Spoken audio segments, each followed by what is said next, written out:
Hey everyone, it's Rod with Pow Group. Welcome back on the Pursuit of Wealth, your home for MJ stocks, crypto assets, and interviews. Today's Monday, June 12th. Hope you're well. Happy Monday. Hope you had a great weekend. In this video, got an exciting one for you today. We've got some news with regards to Ripple and a partnership with the University of Toronto, Canada's biggest university. There's a partnership between the two, and the U of T will be running an XRP validator. Before we get to it, though, make sure to smash the like, help support me in the channel. It doesn't cost you anything. If you're new, you can subscribe, take the bell, you'll be notified on any future videos or when I go live, all that good stuff. But getting very close to 500,000 views on the channel. So first and foremost, thank you very much to the community and everybody supporting me along the way. That was definitely challenging. And like I said, it really does mean the world to me. I really appreciate it. I did a video as well a couple of days ago, 3 days ago, big week ahead, and my goal before Ripple plans their IPO, so their initial public offering. We know that the SEC versus Ripple case could come to an end at any time, any week, any month, really any minute. And we know that after the lawsuit, Ripple plans to go public. So I give my plans before Ripple IPOs. If you haven't seen that, I encourage you to check that out. And we do have an extremely big week this week, which we'll look at here in just a moment. But in that video, I kind of go over the possibility of what could happen after the IPO. And I think Ripple could become the biggest financial company in the world, but not just financial company. I think they could become the biggest company on the globe. And we're talking in history. We're talking they're going to beat Apple, Amazon, probably combined because of the use case. We're talking, quadrillions of dollars, right? We're talking hundreds and hundreds of trillions of dollars, and easily could see this company see 15 to 20x gain from here. The shares are currently trading at around $35, and a lot of analysts and experts are forecasting that this could hit $600 per share. I would say it could easily hit 1,000, maybe even a couple thousand, which would mean a lot more than 20x gains from current levels. But you have to be accredited, and then in that video I talk about how that is going to be my goal, and then I go over some more specifics as well and the big week ahead. But here's the article from CoinDesk. So Canada's largest university starts XRP validator in new partnership with Ripple.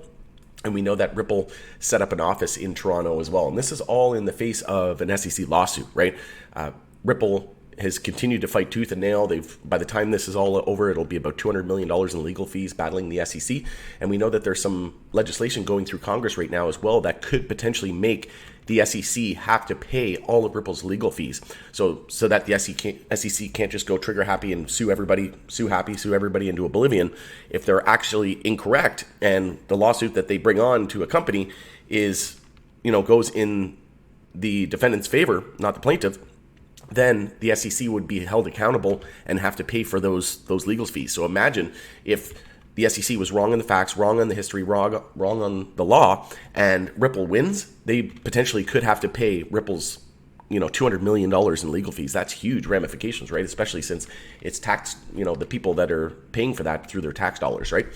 So that may encourage the SEC to be a little bit more, cross their I's and T's, so to speak, and dot their I's, so to speak, because if we can get them to really, buckle down and, just not just bring on a lawsuit for the sake of bringing on a lawsuit, right? If they actually have to go through and, it's like kind of in a coach's challenge situation now in sports where, they can't just go challenge everything, right? They have to be sure, because if they don't, then they could be penalized and they could be down a man or what have you.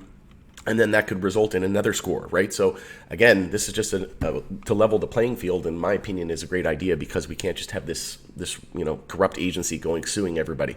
So that is going to be something to watch out for. So the partnership between the University of Toronto and Ripple is part of the latter's University Blockchain Research Initiative, UBRI, in Canada. And like I said, we just set up an office in Dubai and in Toronto. And really, Ripple is just a global company that's going to really take the world by storm, in my opinion. The University of Toronto, I'll give you the details, the largest university here in Canada by enrollment, plans to start an independent XRP ledger validator, which primarily processes payments in a new partnership with Ripple as it seeks to support the next generation of the crypto industry. Fun fact, the SEC actually runs an XRP validator and node as well. So you don't need permission to do that. Anybody can run a node. But, the UNL list, you can look into that, which is part of the consensus mechanism in the XRP ledger. But essentially all these validators just need to trust other validators, right? So there's a UNL list, and then you can look up more information if you want to learn more about that, how that works. But that could take a whole nother video. But the move is part of Ripple's University Blockchain Initiative in Canada, as I mentioned, under which the firm has already invested more than $2 million in the country's top universities and colleges over 5 years, according to the press release. This newest UBRI partnership helps to grow a program that is already supporting blockchain and crypto technology research in Canada, while providing students with opportunities to acquire technical skills and for crypto native career, the statement said.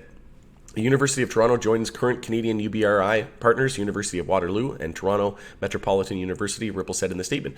Ripple launched UBRI in June 2018 and committed over $50 million to the effort, and partnering with 17 universities from across the world at that time. Since then, it has distributed more than $47 million to its global university partners and increased its commitment to $80 million this year, according to a spokesperson. And this is all under an SEC lawsuit as well. And they acquired Medico for $250 million. Does that look like a company that's really scared that they're going to be around or go insolvent or anything? Like got over $1 billion on their balance sheet. And like I said, I think this company is going to become the biggest company in the world. The initiative comes at a time when U.S. is cracking down on the crypto industry, driving some companies to other regions and overseas. Coinbase was a target of the recent SEC lawsuits, along with rival Binance, two largest exchanges. Even praised Canada's approach to regulating the crypto industry. As more crypto products and companies look to build outside of the U.S., creating evergreen educational opportunities and growing a pipeline of talent to achieve widespread adoption, is critical to our industry long-term success. Eric Van Miltenberg said, SVP of Strategic Initiatives at Ripple. So Canada, and Toronto in particular, is home to some of the most prestigious businesses and technical schools in the world and has become a global technology hub, Mittenberg said. Ripple continues to expand its presence in the region to support the next generation of crypto, blockchain, and Web3 leaders through strategic partnerships funding for these universities, he added.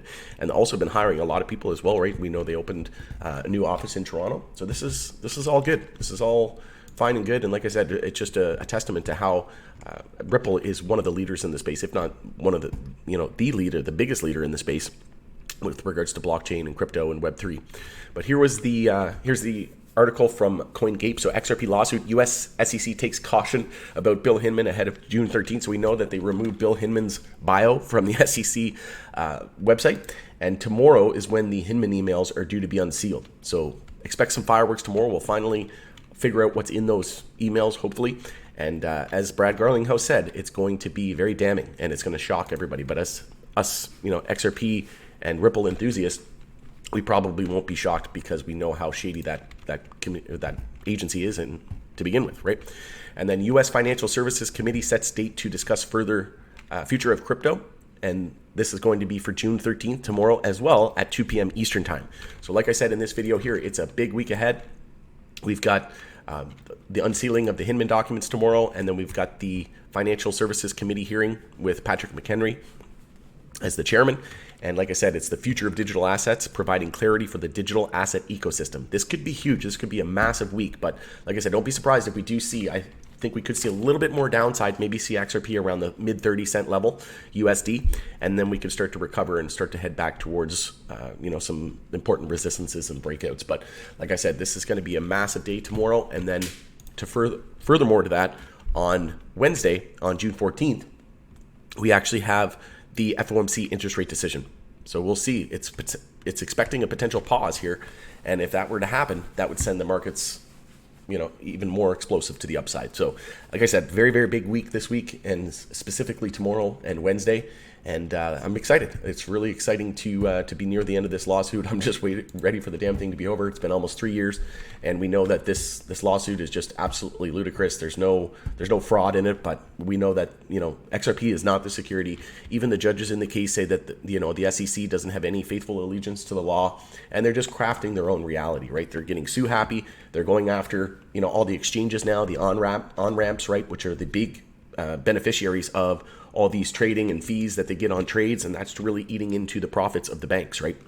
And that's what Goldman Gensler doesn't want, right? So he's working for the incumbents and the traditional finance companies like the JP Morgans, the Goldman Sachs, the Morgan Stanleys of the world. So really excited for tomorrow to see what comes out of those Hinman emails. Whether or not we see a settlement, that's entirely possible post-judgment as well. We could really see a summary judgment come out, verdict any day now. So like I said, get on the edge of your seat, get the popcorn ready. It's going to be a big week. Have a great week. And we'll talk to you in the next video. It's Rob with Power Group. Thanks again for joining us in the Pursuit of Wealth. Share the video, subscribe, all that good stuff. Keep you up to date. Thank you. See you on the next video.